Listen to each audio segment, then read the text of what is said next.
So here we are again talking about Tom Baker, the fourth, and in my opinion, the best Doctor Who of all time, including the new ones. He would go on to have three more companions. Adric, mathematician, that he got from another dimension, I think it is. Nyssa, who he found when he went to the planet of Traken.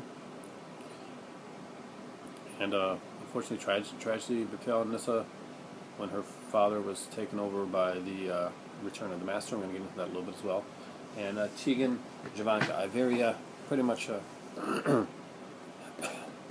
the Australian didn't want to be there type character. Yeah. Now, let's go back first to talk a little bit more about Sarah Jane. Sarah Jane is probably one of the most loved characters in Doctor Who. And their rapport and the chemistry that Tom Baker and the late Elizabeth Sladen had is undeniable. It is amazing. There's a scene in Pyramids of Mars with Tom Baker and Sarah where basically he kind of just comes in the room and she's kind of like slumped in a chair type thing and she's talking to somebody and he introduces her. He said, have you met Sarah Jane? She's my very best friend. And it could have been a throwaway line, but it comes across as so freaking genuine and real.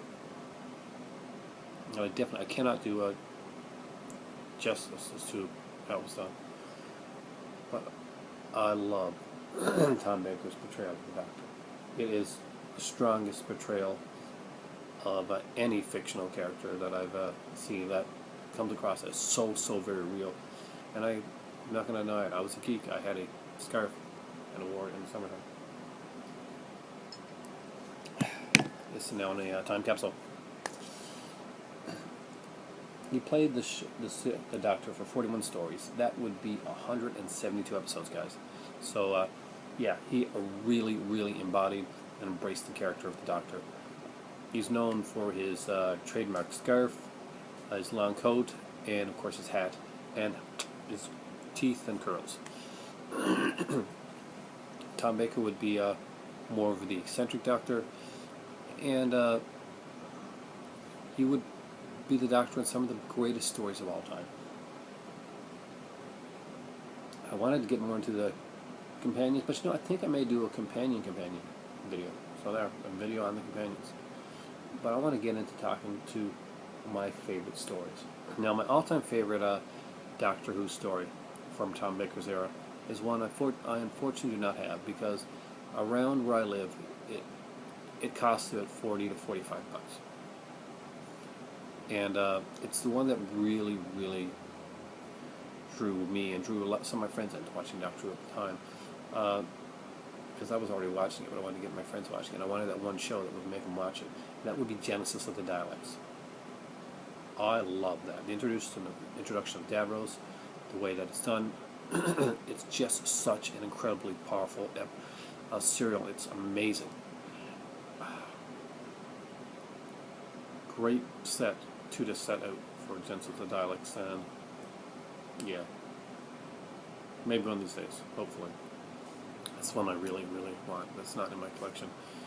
It's kind of a glaring thing.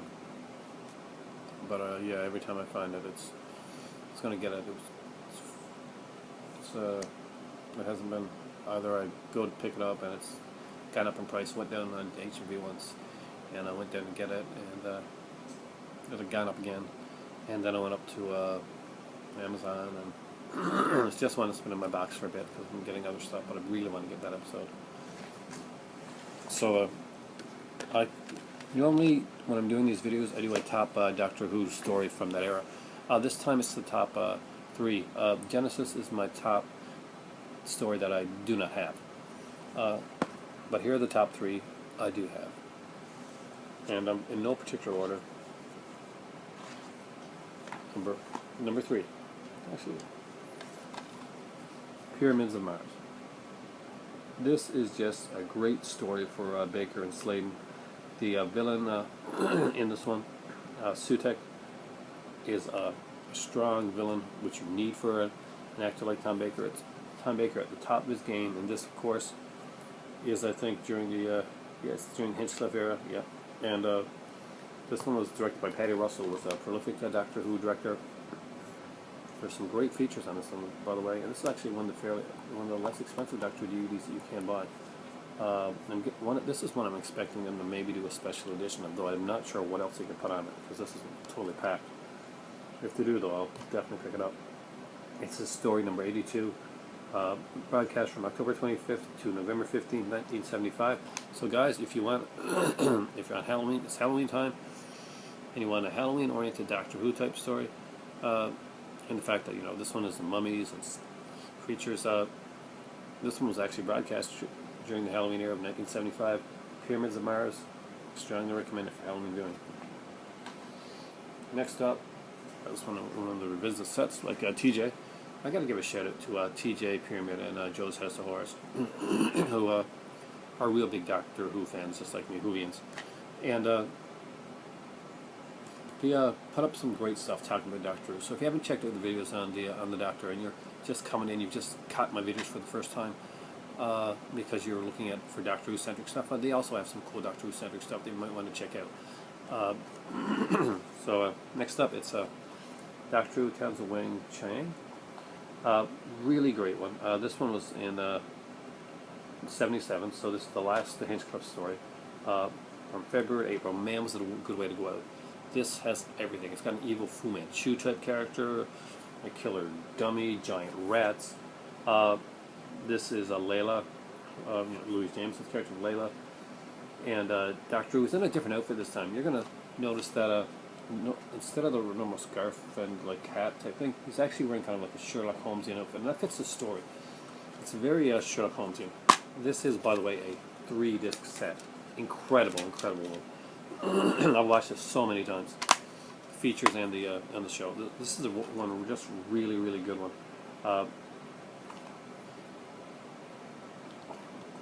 To me, this is probably one of the greats, if not the greatest, in his era. And number one was also the first Doctor Who DVD that I ever bought on DVD. Actually, the first one I bought was Ark in Space, back in the day when there was really bare bones, nothing on the Doctor Who DVDs, well, compared to what they have now.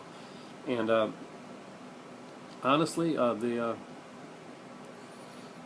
when I got back into Doctor Who, and I really wanted to get the original series when it came in here, because I had long since lost the Ark in Space. Yeah, that's stolen. I bought this one first, because this is the one that I remembered. This is the one that pretty much made me want to actually play the Doctor. My childhood was acting. I went from being a horrible stutterer, which I mentioned here before, to acting and writing every play, whatever that came into my whatever town I was in. And I wanted to be the Doctor. I wanted to be the first non-English Scottish guy to play the Doctor. And the year I graduated was 1989. And if you're a Doctor Who fan, just think about the correlation there. That's why I didn't go into acting. That's the truth. Deadly Assassin. Deadly Assassin is a great one, and it's a milestone in many, many ways. Robert Delgado, fortunately, as I mentioned in the last video, passed away, so they could not. So the Master story was pretty much left open-ended. Now, they wanted to bring back the Master, and finally they decided that they would do it in this one. Sarah Jane Smith had just left in the previous storyline, Hand of Fear, so this is the only Doctor Who story, by the way, in the original series, that he doesn't have a companion at all.